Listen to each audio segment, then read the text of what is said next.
Okay so welcome back. बच्चों हम लोगों ने इसके पहले मैथमेटिकल लॉजिक के चैप्टर्स में note number first second third fourth देखा था। आज नोट नंबर फिफ्थ देखने वाले हैं।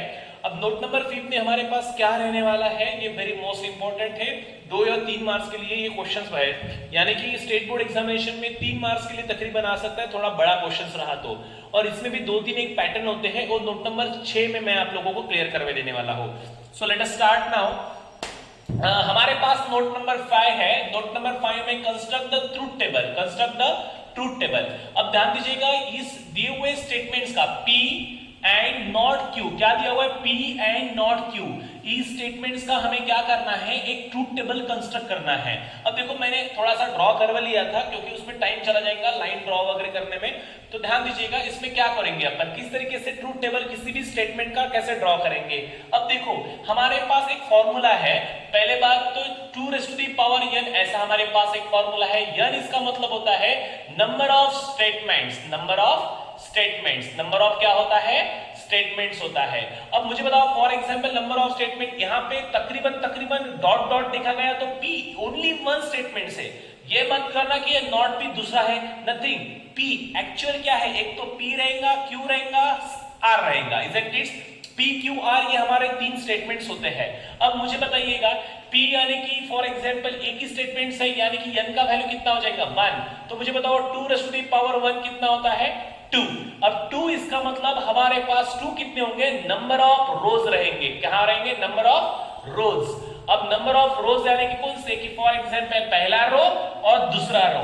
अब पहले रो में क्या रहेगा, दूसरे रो में क्या रहेगा, तो मैं यहाँ पे आपको बता दे जाऊं। एक्चुअली मैंने T T T F F T F F ऐसा कुछ चीज बताया था। सो लाइक दैट, एक तो स्टेटमेंट 2 रहेगा, नहीं तो स्टेटमेंट फॉल्स रहेगा।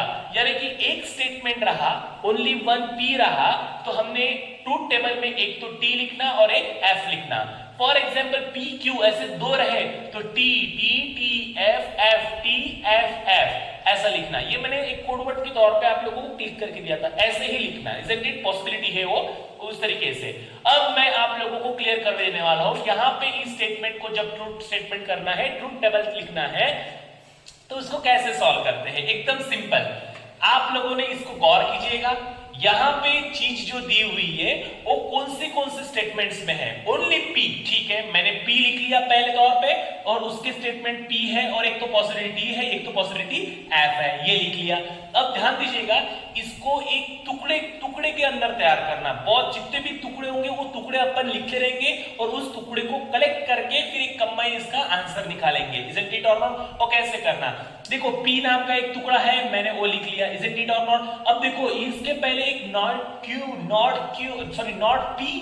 नॉट P भी हमारे पास एक टुकड़ा है, तो मैंने नॉट P का एक कॉलम करवा दिया। इजंट इट और नॉट? नॉट P का भी मैंने एक कॉलम करवा दिया। अब देखो ये टुकड़ा मेरे पास तैयार है, ये टुकड़ा मेरे पास तैयार है। इन दोनों को टुकड़े से ये एक एंड नाम से कनेक्टिविटी से ये पूरा कंबाइन तैयार हो चुका है। इजंट इट और नॉट? ये टुकड़ा मैंने यहां पे तैयार किया हुआ है, ये टुकड़ा मैंने यहां पे तैयार करवा लिया हुआ है, इन दोनों को ज्वाइन किया हुआ है एंड के तौर पे, तो मैंने लिख लाइक डेटा एंड किया हुआ है। इजंट इट और नॉट? समझ रहे हैं बात को? अब देखो एंड किया हुआ है तो ये सिचुएशंस क्या रहेंगी, किस तरीके से रहेंगी। अब मुझे बताओ इसको कैसे सॉल्व करना। अब यहाँ पे वैल्यूज अप्लाई करते हैं। अब देखो ये इसका टेबल पुट करते समय, इस टेबल में वैल्यूज अप्लाई करते समय मुझे बताओ यहाँ पे P को क्या लगा हुआ है, नॉट। यानी कि फिर मैं एक उंगली मेरी P के तरफ निकालूंगा और उसको बोलूंगा जहां जहां फॉर एग्जांपल T F है उसको क्या लगाना है, नॉट। तो मुझे बताओ T को नॉट लगा दिया, क्या होगा, F होगा। F को नॉट लगा दिया, क्या होगा, T होगा। इजंट इट और नॉट? चलो ये टेबल तैयार हो चुका है। अब ये टेबल यानी कि ये कॉलम तैयार करने के लिए हमें क्या करना पड़ेगा, हमारे पास P है, हाँ जी है P हमारे पास। इसमें से मैंने एक उंगली यहां पे रखा, उसके बाद दूसरा क्या है, नॉट Q, नॉट P, तो नॉट P पे एक उंगली रखा। Isn't it? देखो मैंने टेक्निक बताना है आप लोगों को, बुक्स में भी ऐसे करना है, यहां तक कोई बता नहीं पाएगा, आप लोगों को क्लियर करने दे रहा हूं ताकि आप आसान तरीके से उसको पकड़ सके। अब मैं आप लोगों को यहां पे बताना चाहता हूं कि पहला मेरा P है तो मैंने P पे उंगली रखा, दूसरा हमारा नॉट P है तो नॉट P। अब नॉट P और P में हमारा क्या है, कनेक्टिविटी एंड है। अब एंड की तरफ पहले सोचो, एंड इसका मतलब क्या होता है सर, एंड इसका मतलब होता है कि पहला भी ट्री रहा और दूसरा भी टी रहा, तो इसका आंसर अपन क्या लिखेंगे, टी लिखेंगे, यानी कि टाटा का ट्रक। एंड का मतलब होता है पहला भी टी दूसरा भी टी दोनों भी टी रहे तो आंसर क्या रहेगा, टी रहेगा। अब मुझे बताओ ये कंटेंट, ये दो उंगलियां इस तरीके से कंबाइन नीचे नीचे उतार जाएंगे। मुझे बताओ टी एंड चलिए, टी एंड टी है क्या? नहीं, लिखना नहीं, लिखना नहीं है, वो अपोज में काम करें। टी एंड टी है क्या? नहीं। टी एंड टी है क्या?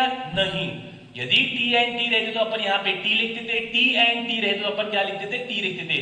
यदि टी एंड टी नहीं है, टी एंड टी नहीं है, तो टी नहीं लिखेंगे, उसका अपोज में लिखेंगे। अपोज में है हमारे पास एफ और एफ। समझ में आया कि नहीं आया? क्लियर हो चुका है? एक बार फिर से रिवाइज कर लीजिएगा। अभी नहीं समझा कि एग्जांपल नंबर सेकंड बड़ा लेता हूं, वो ऑटोमेटिकली समझ में आएगा। थोड़ा सा यहाँ पे कुछ अजीब सी चीज होगी, यानी कि कितना स्टेटमेंट्स रहा, यानी कि ओनली पी स्टेटमेंट्स है, तो मैंने पी स्टेटमेंट की पॉसिबिलिटी एक तो टी रहेगी, एक तो एफ रहेगी। मैंने वो यहाँ पे बाय फॉर्मूले निकाल लिया। आपको शुरुआत के दिन लगेगा, उसके बाद आपको देख के क्लियर हो जाएगा। बहुत आसान है, बच्चे बहुत यानी कि इंजॉय के साथ इसको लिखते हैं। उसके बाद यहाँ पे इसके टुकड़े करेंगे अपन, जितने भी टुकड़े होते होंगे उतने टुकड़े बनाओ, ताकि जितने टुकड़े बनाने के बाद उसको कलेक्ट करना बहुत आसान रहेगा और अच्छी से तरीके से आपका आंसर जल्दी से आएगा। तो मैंने क्या किया, एक पी नाम का टुकड़ा ऑलरेडी मेरे पास तैयार है, नॉट पी का एक टुकड़ा मैंने तैयार कर लिया, नॉट पी का टुकड़ा, फिर दोनों, उसके बाद कोई टुकड़ा नहीं बन सकता इन दोनों का, ये कंबाइन मैंने इन दोनों टुकड़ों से तैयार कर लिया, क्योंकि ये पॉसिबिलिटी यहाँ पे दो टुकड़ों की हो जाएगी। फिर इसको क्या किया मैंने, ये कॉलम भरते समय पी को क्या लगा हुआ है? नॉट। तो जहां जहां पी है वहां उसको नॉट लगाओ इस तरीके से। फिर यहाँ पे एंड है, कौन से दो चीज में, एक पी है, नॉट पी है, इस तरीके से मैंने इन लोगों को लिखा, इजंट इट और नॉट। फिर यहाँ पे एफ है और यहाँ पे एफ, यानी कि इस एंड से हमने टाटा का ट्रक नहीं है, तो लाइक दैट यहाँ पे एफ लिखेंगे, इजंट इट और नॉट। अब एग्जांपल नंबर नेक्स्ट देखेंगे। एग्जांपल नंबर नेक्स्ट क्या है हमारे पास? अब मैं आप लोगों को एक्सरसाइज पे क्लियर कर देता हूँ, इसको चीज गौर कर लिया हुआ है? ओके, अब मैं एक्सरसाइज, अपने एक्सरसाइज नहीं, मैथमेटिक्स पार्ट 1 में का